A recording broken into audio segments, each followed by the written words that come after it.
I want to say I want to do a record because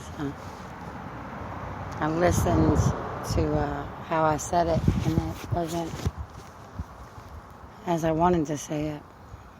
I had that dream again.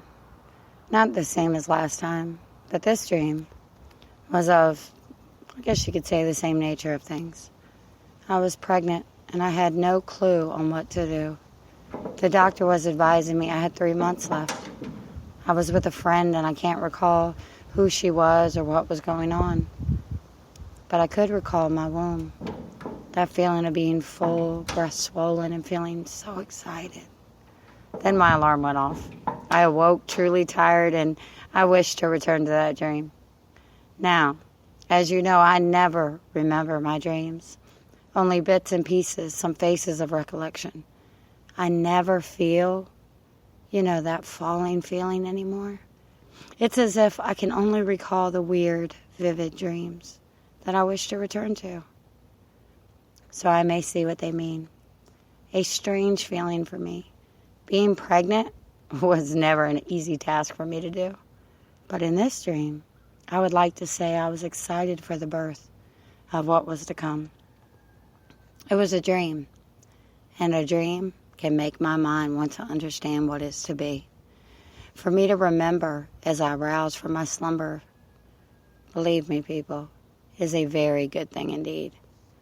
When I tell people I watch the sky as I scribe for the clouds that will lead me throughout my day, yesterday I carried my father's ashes throughout my trees and let a little of him free. I let the wind carry him through all my work, gave some of him to my land to let him absorb into the earth where I play, where I make this home my own. As I took off my dirty work boots on my stoop, as I do every day, I hear a song and look up in the cedar tree, and I see the brightest red cardinal perched. I haven't seen him sing to me since last summer. He was singing so sweet, and he was so bright. Tears streaked down this dirty and sunburned face, and I knew he still watches out for me. As his song finished and I gave thanks, I went inside to clean the pollen from these old floors and all the mud that I trudged in throughout my day, feeling so tired and sore, and feeling the sadness ebb and fade. I hear a knock at my door and a box on my stoop. Needless to say, I don't have boxes delivered to my door or my house every day. I used to, but not anymore. Because, see, my friends, I don't really need anything. Everything I need, I find or I make with these calloused hands. But oh, the surprise that laid at my feet.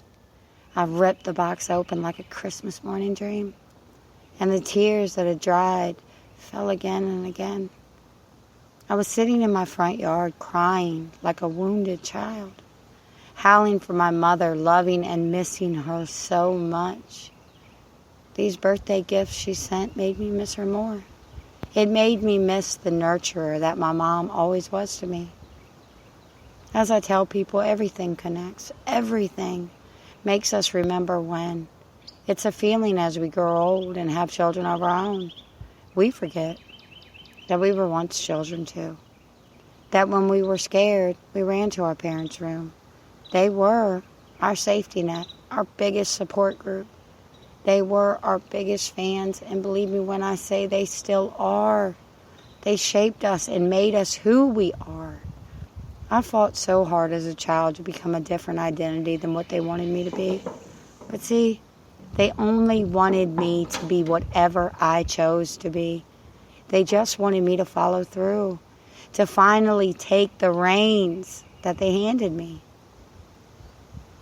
My parents didn't have to put up with the selfish child that I was. They didn't have to give me everything, but they did. They loved me unconditionally. And while I tore their heart in two, always running away and trying to find a woman who gave me away, I can tell you this, I learned a lot along the way. I think that's why I waited until my father passed to find a woman who bore me. It upset him to think why I cared about a woman who so carelessly abandoned me. But we all have our own roads that we have to walk alone, sins our own hearts have to carry. We have to suffer through these silently. The funny thing is, DNA has nothing to do with family. It's true.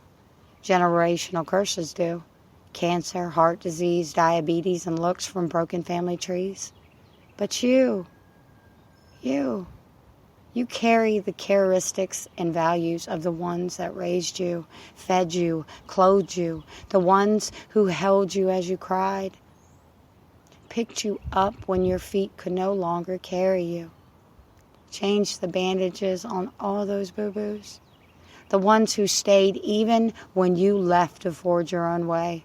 They were still there, leaving the light on so you could find your way back if you needed to.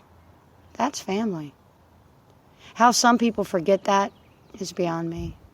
But see, we take the people we love for granted daily until one day they cease to be. All I'm trying to say in a long-winded way is just like I do, it's just me.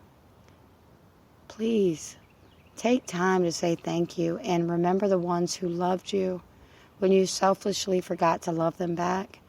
They instilled values and memories. No one is perfect as a parent.